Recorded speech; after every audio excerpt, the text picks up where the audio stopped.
Brook. We'll see what happens. So you have a date and a time and a place now for your matchup with Keith Thurman. Do you feel a sense of relief now that that's been... No sense of relief, just a sense of anything, urgency to be ready, urgency to do what we thought we were going to do in March and, the months before that. So that's it. I just feel a sense of wanting to do this and being there in the ring and doing it against one of the best, Keith Thurman. And how do you normally would hold, clinch, do whatever you got to do to extend this guy into the rounds? Because this guy's dangerous early. He's very dangerous. He's dangerous the whole fight, but yeah. Oscar De La Hoya said that he can't fight going backwards, Golovkin. He said he has to rely on his power. You agree with that or disagree with that? I haven't studied him that much to be able to agree or not agree, but, I go back to the amateurs with him, and, I watched him beat our guys in the amateurs all the way back, when Andre Durrell was in the amateurs. So, his experience level is there. He's primed for this type of fight, He hasn't stepped up to the higher level of competition, or the higher level of competition hasn't stepped up to him. Take your pick. So I'd like to see that happen. But, we'll see what happens tonight or tomorrow night. You didn't get back at me, so I got to ask you the question. What was that? Errol Spence. Yeah. What'd you think about Errol Spence, both of you guys? I want to get your take on his performance knocking out Chris Algieri. Is he at the elite level? Is he ready for everybody at welterweight now, or what do you think? You know what? I just think, I'm happy for him. He did a good job on national TV and got a great win. You don't want to detract from that at all. Again, that was one of my guys. I took Errol to Russia. I took Errol to Europe. We went to Azerbaijan for the World Championships together. We trained together for a whole entire year. So I'm happy that he's successful and he had a great fight that night. But come on, let's keep it real for a second here. Just like anybody else in boxing, there's levels of competition, and there's, stepping your game up and stepping up to different type of fights, not the same type of fighter. So, Chris wasn't really able to keep Errol off of him, and so, I think we need to see Errol in there with somebody that can actually stand up to him and see what happens in that situation. Is he ready for them, or any more season? How do you guys? Everybody thinks they're ready, and we won't know that until you get there. But again, let me use a quick comparison, not to take anything away from Chris Algieri at all. Chris Algieri was not Paulie Malignaggi in his best days. He would be much lesser than Paulie Malignaggi. And competition-wise, as far as the guys he stepped up and fought, he hasn't been successful in the guys when he stepped up to fight them. We could have looked at the Provodnikov fight and said it got stopped early because Chris's eye was closed. They could have stopped that fight very easily. So if that doesn't happen, does he even get those other fights? He probably doesn't. And every fight since then, Pacquiao, Amir Khan, and now Errol Spence, he's lost those fights. So, it's not really a good measuring stick of a top level guy. It's not. Do you guys overlook him now? Because I know when Floyd said he should fight Thurman or he should fight Shawn, everybody kind of overlooked him. Oh, he's not ready. Do you guys still feel that way about him, or did he prove himself a little bit more than he was before? No, why should we look at him because Floyd said so?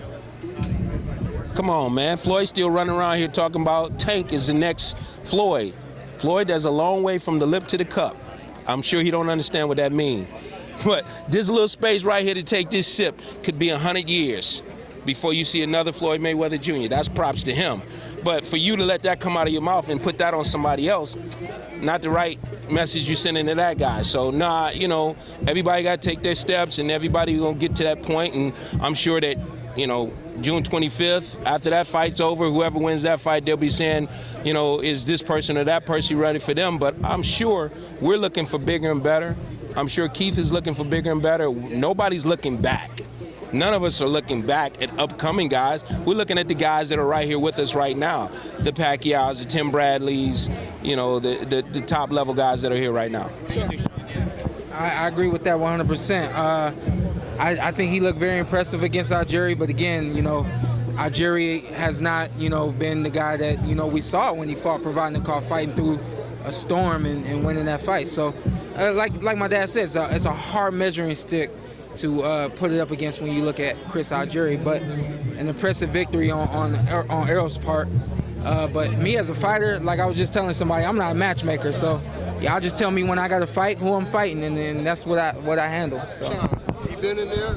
You already been in there with Kell Brook, and now he's real close to being Kell Brook's mandatory. How does that fight play out? I think he beats Kell Brook. You know, I think that he's got everything that it takes. You know, he's a very good fighter. You know, and I'm not the one to judge whether or not he's ready. You know, only he can do that. Only his team can do that. So they put him in the ring with Kell Brook. We'll see. Like the venue, the Barclays, as opposed to the West. Love the venue. Love the venue. Yeah, we moved to Vegas to fight in Vegas, but you know, if we're not fighting in Vegas, I wouldn't love to fight anywhere else other than the Barclays. That's a great arena to fight at. LA's nice. You got some sparring wars. Who have you invited to spar with you for camp? Nobody yet for this one. We're still hashing that out. Is that dad with his jab? Oh yeah, for sure. Oh no. Nah, man, this is just I bit it and it just irritated it and got up. You know, so. Who you think about bringing in the camp? Mind me asking. That's on him. Dad. That's on Who him. you think about bringing in the camp? You know, we're going to keep the two guys we started off the last camp with. They did a really good job. Brandon Adams, 18-2, and Brandon Lynch. And then we're gonna sprinkle some other guys in. I haven't decided who that will be as of yet, but we're gonna look for some even rougher, tougher guys than those guys. You know, multiple game plans for this fight and multiple strategies for this fight, because you know I've spent enough time with Keith. You know, I spend enough time with him in the amateurs. I spend enough time with him in the pros, in camps, things like that. So I know that you know he's been scouting Shawn. I saw an interview he did, and I was like, damn, he's the first person got it right. You know, he really hit it on the head. Either that, or he's got a great publicist, because somebody, you know, really put down a good, basically a synopsis of what Shawn Porter would do in a fight. So, you know, we're going to use different guys because we're going to be looking for different looks, multiple looks from those guys. We might even bring in a southpaw. You mentioned amateurs. Yeah, but they're not allowed to come around. Just not allowed to come around. Point blank and simple. You know, there's a time and a place for everything, and obviously now the time and the place for him to put that stuff behind him is now. Look for a fresh new start and try to do things, you know, the right way. So, you know, I'm wishing him well. You know, if anything I could do for him, I would do that, you know. But, you know, he got some situations, he got some fights outside of the ring. He got to fight his way through them now.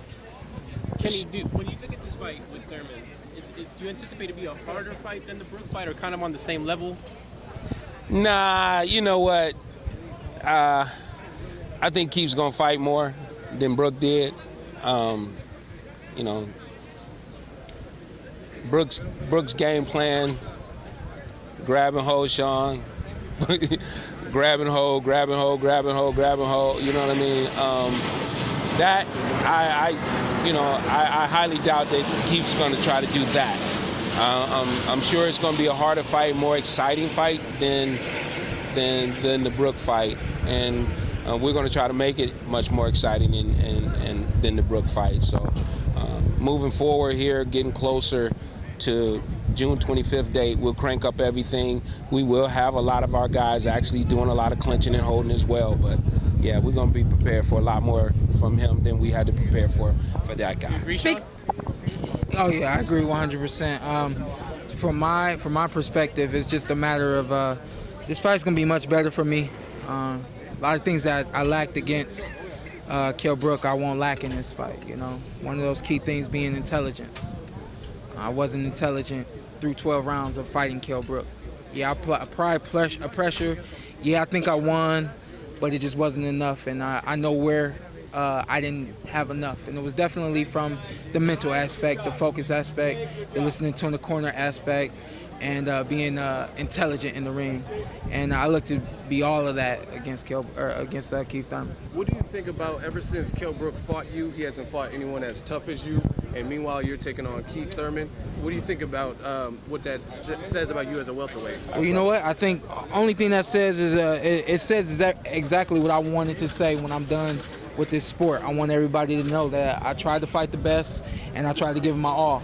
And I want them to remember, obviously, I'm a hard hitter, and I'm a great competitor, you know. But along with that, you also had the guys that baby their belts. And I think, if anything, that's what we can see Kell Brook is doing. So, but at any rate, he's got the belt, not me. So my job is to go out there and get another one real soon. How funny is this? As soon as they start talking about Errol Spence fighting him, immediately they find somebody else for Errol to have to fight before he can even get near the guy. So, I mean, you know, the guy has no interest. Anyone with common sense can see that guy is not interested in fighting the top level of competition. You know, he's just not. He took that belt, he took it home, and he's gonna fight guy after guy that, you know, looks to be advantageous to him, but he doesn't want to step up.